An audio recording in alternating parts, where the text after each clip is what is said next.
In his most recent request for assistance from abroad, Ukrainian President Volodymyr Zelensky questioned the hesitation of Israel to sell to Ukraine its Iron Dome missile. He referred to this defensive system as the cream of the crop. He said that they have been inquiring many times why Ukraine isn't getting weapons from them and why Israel is yet to impose powerful sanctions to Russia. But Israel is keeping its mouth shut. Despite the harsh response from the Russian forces, Ukraine continues to rebuff Russia's demands for the surrender of the Mariupol. Mariupol is a port city that has experienced some of the most intense bombardments since the beginning of Russia's invasion of Ukraine, which Moscow refers to as a special military action. As the violent combat continued on the country, hundreds of thousands of Mariupol residents were trapped, with little to no food, water, or power. The blockade of Mariupol will go down in history as a war crime. To do this to an innocent and peaceful city is a terror that will be remembered for centuries, Zelensky says. The more Russia employs terror against Ukraine, the worse the repercussions will be. Russian military have heavily pummeled the southern port city. Many of the city's 400,000 inhabitants have been trapped for more than 2 weeks while Russia attempts to seize control of the city. This is because Russia is well aware that controlling Mariupol will aid in the security of a land corridor to the Crimean Peninsula, which Moscow invaded from Ukraine in 2014. The Mariupol City Council said on its Telegram channel that several thousand citizens have been taken by force to Russia. The council also stated that Russian soldiers blasted the Mariupol Art School on Saturday, March 19, 2022, where 400 inhabitants had sought refuge. Although the number of fatalities was not immediately known, images of the school were not quickly available, and Reuters were unable to independently verify the claims. Furthermore, according to local officials, a Russian air attack devastated a theater on Wednesday, where hundreds of people were refuge. The damage to the theater is seen in this satellite view taken on March 19. However, Russia denies having struck it. Despite the lack of progress, both parties have stated that they would continue with the peace talks. On Sunday, Russia's Foreign Minister Sergei Lavrov stated that Moscow hoped for a comprehensive agreement on matters of national security, including Ukraine's neutral status. However, we may remember that Moscow initiated the attack on Ukraine, which began on February 24, a specific operation to demilitarize and denazify its neighbor Ukraine, which its Western friends referred to as an authoritarian as well as an impulsive move. NATO is beefing up its forces on its eastern flank in Europe. In the months since Russia's invasion of Ukraine, the alliance has already doubled its troop levels in Eastern Europe. About 40,000 troops are now under its direct command. That military force includes squadrons of up to 1,500 soldiers in Estonia, Latvia, Lithuania, and Poland. NATO intends to position units in 4 additional countries, such as Hungary, Slovakia, Romania, and Bulgaria.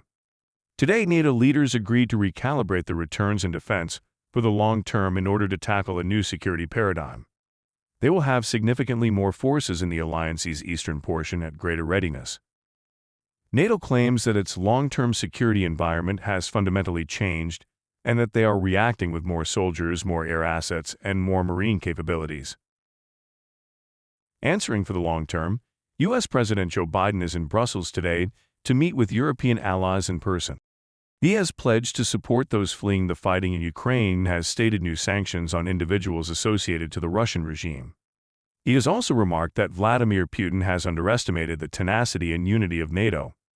His early conversations with him in December and early January revealed that Putin did not believe that they could maintain its cohesion. NATO has never been more united than it is today, Biden proclaims. Putin is getting the exact opposite of what he expected as a result of going into Ukraine, he further said. The fear of a Cold War is being shared across the globe, especially for countries that are not members of NATO. Alexander Stubb, a former Prime Minister of Finland, have been a minority in advocating for Finnish membership since 1995. He says that joining NATO now is the logical choice because there is always that fear of Putin's empire goals extending beyond Ukraine, a sentiment that is being shared by most of the Finnish people today. He likes to call it rational fear, because the thought is that if Putin can slaughter his brothers, sisters, and cousins in Ukraine, why wouldn't he do the same with Finland or the rest of the world? What is going on in Mariupol is gruesome to say the least. A city in which Ukrainian forces have refused to surrender even in the face of Russian attacks. On Thursday, Ukrainian Deputy Prime Minister Irina Vereshchuk said on Facebook that 3,343 persons were evacuated from Ukrainian cities via humanitarian corridors. She stated that 2,717 individuals were able to flee Mariupol despite still being under Russian assault. However, according to Vereshchuk, Russian military barred humanitarian relief convoys from entering Mariupol. Alia Chandra, editor-in-chief of the independent news source Euromaidan Press and a native of Lviv, reacted to Biden and allies increasing pressure on Russia as the Ukrainian situation escalates. She said that, at this point, Mariupol residents are only waiting for inevitable death. They have no hope of escaping alive. It is pure misery, she says. It is as if hell breaks loose and was allowed to walk free on earth.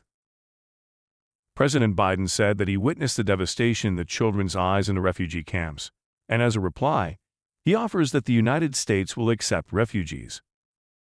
Alia Chandra lashed out that there is a reason for this misery, and that these are the works of a dictator.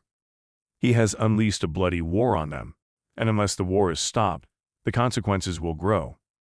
The refugee implications, the humanitarian consequences, the food shortages, the threats in defense and security. All these world crises, they have a reason, she says. And the reason is Putin, a dictator who was allowed to grow militarily and grab that chance in order to acquire more power. She further says that the refugees do not need to be integrated into the society of the United States. Instead, they must prevent the war from happening in their own homes so that they do not become refugees. She says that the misery must be ended immediately, and NATO has the power to do so. The United States has the authority to do so. But for some reason, they are afraid. She believes that the greatest deterrent to NATO's action is fear of escalation. If they're afraid of confronting a dictator, it's time to re-examine their strategy.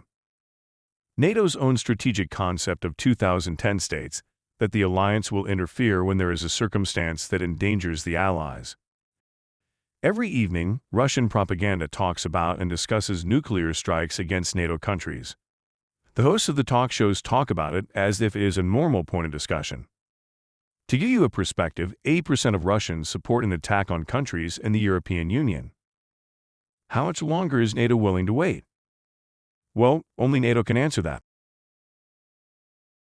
To get more updates and news about the leaders of the world, don't forget to hit the subscribe button. We produce contents almost every day. So if you're looking for a place to gain more knowledge of what the leaders of different countries around the world are doing and what the heck is going on in their minds right now, you're in the right place. Thanks for watching and see you next time.